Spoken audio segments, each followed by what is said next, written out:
Hello, listeners. This is Kat, and welcome back to Put Your Hands Up Podfics. This will be the reading of the fic entitled, What's Your Type? Here's the summary. Congratulations on getting 9 out of 10 questions correct. Without further ado, let's move on to the last question. Hanazawa paused for dramatic effect as the lights dimmed and the spotlights overhead honed in on their podiums. What is your hero partner's type? A brief silence. Type? Izuku questioned at the same time as Kacchan. Yes, type, the host laughed. Like who would they date? What are they into? The blood drained from Izuku's face, and he shot a panicked look at Kacchan. The blonde didn't seem to be faring any better. His gaze zeroed in on Hanazawa, as if he could will her to change the question to something else. Izuku didn't know the answer to that. In order to increase their popularity rankings as up-and-coming pro-heroes, Izuku and Katsuki participate in the most popular late-night talk show for hero duos, Heroes Rising. They're killing it, obviously, because they know each other from the inside and out. Until one question stumps the two of them. What is your hero partner's type? There was always something slightly off-kilter about entering a 24/7 convenience store at 4 a.m., especially if one was to enter with a torn hero costume and the expression of someone who didn't know what sleep was. When Izuku, Kacchan, Todoroki, and Yaoyorozu stumbled bleary-eyed into the first convenience store they found, the acne-prone storekeeper straightened his back immediately at the sight of Musutafu's latest up-and-coming heroes. He buried his chemistry textbook under the counter and watched with bated breath as none other than UA's Big Four browsed the food aisles. Not that it mattered anyway. None of them were paying any attention to him. Izuku stopped in front of the ramen section, dropping into a crouch to scan the cheaper items below. God, he was so tired. He knew, they all knew, that their work would initially involve a lot of grunt work, stress, and sleepless nights. But knowing about something beforehand was still very different from experiencing it. He sighed. You'd think that almost 4.5 years of being freshly graduated UA students, it would get easier to handle. When Kacchan crouched down next to him, Izuku wordlessly passed him the instant ramen cup with the most synonyms for spicy displayed on the cover, and gathered 3 other cups in his hand. Todoroki and Yaoyorozu had unsurprisingly taken to instant noodles pretty easily this year, considering the lack of time to cook anything else now. Oi, shithead, get that natto thing. I want to throw it at Raccoon Eyes while she's still on patrol and watch her scramble to eat them off the ground like a bird. Izuku would have laughed at the aggressive show of sentiment if his brain didn't feel like it was stuffed with cotton. Instead, he just let out an amused huff and passed the natto over. Sure, Kacchan. I'll buy them, since you're so concerned about your friends' well-being. I ain't fucking... Wait, isn't that Ears and Dun's face? He followed Kacchan's line of sight to the small television attached to the wall opposite them. Izuku's eyes widened in surprise when he, indeed, saw Jiro and Kaminari on TV. They were sitting on plush armchairs as the show's host prattled on about something along the lines of importance of hero work from the desk opposite them. That's... Izuku started, the excitement already swelling up inside of him. Isn't that Heroes Rising? The talk/game show hosted by the legendary Lady Hanazawa. How did they manage to get an interview there? That's so cool. Did any of you guys know about this? Todoroki materialized in their aisle with his own basket of snacks as Yaoyorozu trailed right behind him.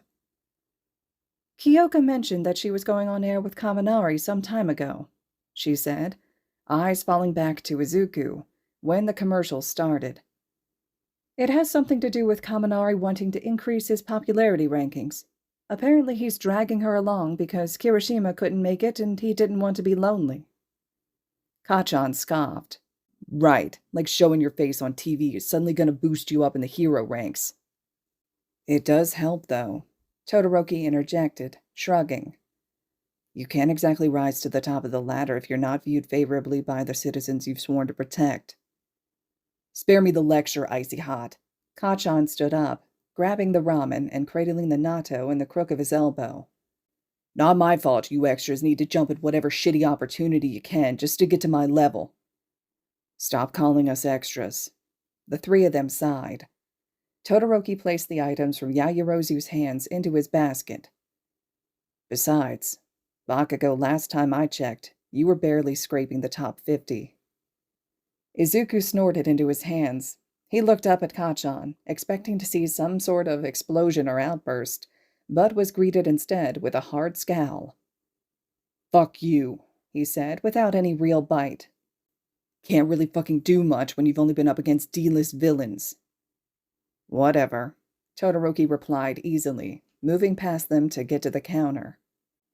A boost in your rankings wouldn't hurt, though, especially for someone as feral as yourself.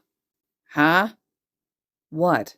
Just last week, the media falsely identified you as the villain during your fight against the guy with a literal lava quirk. Todoroki retorted, trying and failing not to smile.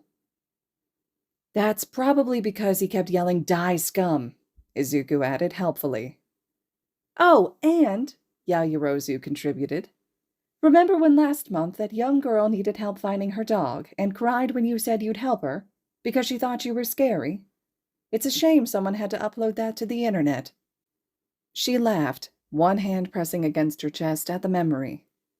Ah, sorry for laughing, Bakugo. How impolite of me.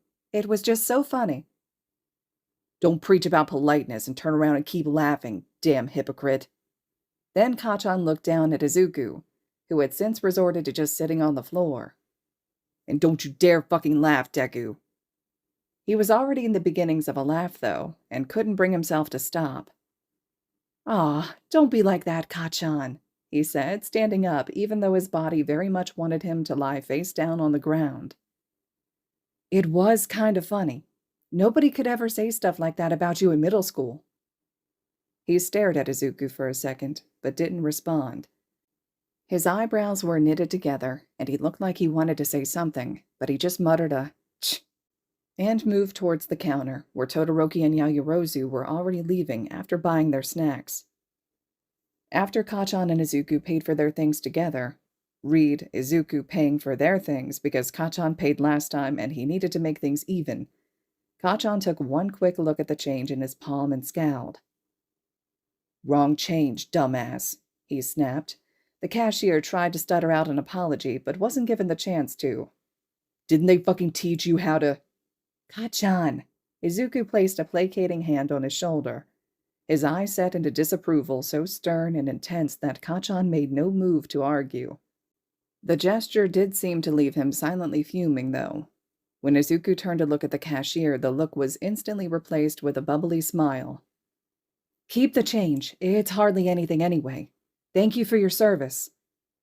The cashier swallowed tightly, looking as if he very much wanted to say something. Izuku picked up on it pretty easily. Did you want us to sign something for you? More nodding. A well-worn textbook materialized instantly from under the counter and was slid towards the two of them with a pen. Could you address it to Aiko? The kid squeaked, eyes flitting between the two of them. She's my younger sister. She's been totally obsessed with you ever since you assisted Sun Eater in that fight last month. Ah, the incident that he and Kacchan had fought together in. Izuku blushed, but muttered his appreciation, flipping over the cover to scrawl a note on the first page. But when Kacchan moved to take the pen from Izuku, the cashier surged forward and snatched the book and the pen away, very pointedly not looking at the explosive hero. Kacchan's hand still hovered in the space above the counter. And then, to Izuku's surprise, the boy bowed dramatically. Thank you, Hero Deku. Keep us safe. The boy just as quickly ducked down and busied himself with something underneath the counter.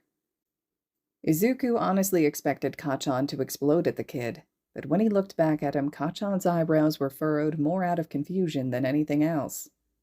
The two of them followed Todoroki and Yaoyorozu out of the store with bags in their hands, feeling a little perplexed at the entire interaction. I think he finds you intimidating, Izuku said tentatively when they stepped outside. Yaoyorozu looked behind them to watch the cashier through the glass door.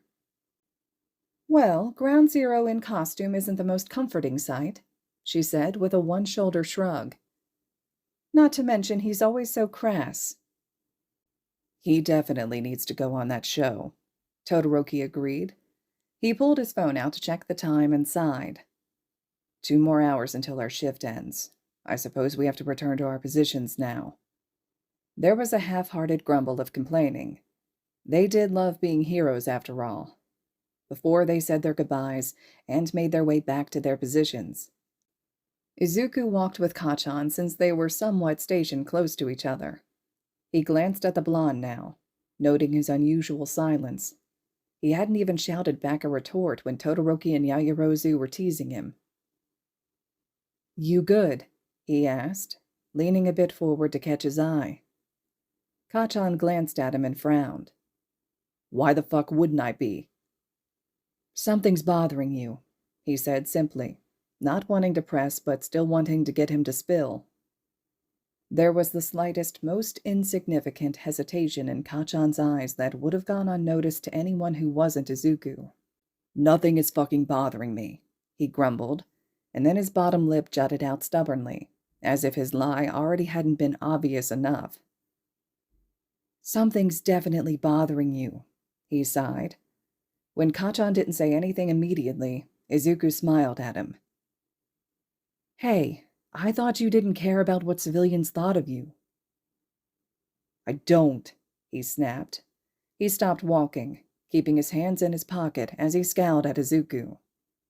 Then, that dumbass kid, Kacchan grit out, as if he couldn't stop himself from talking about it.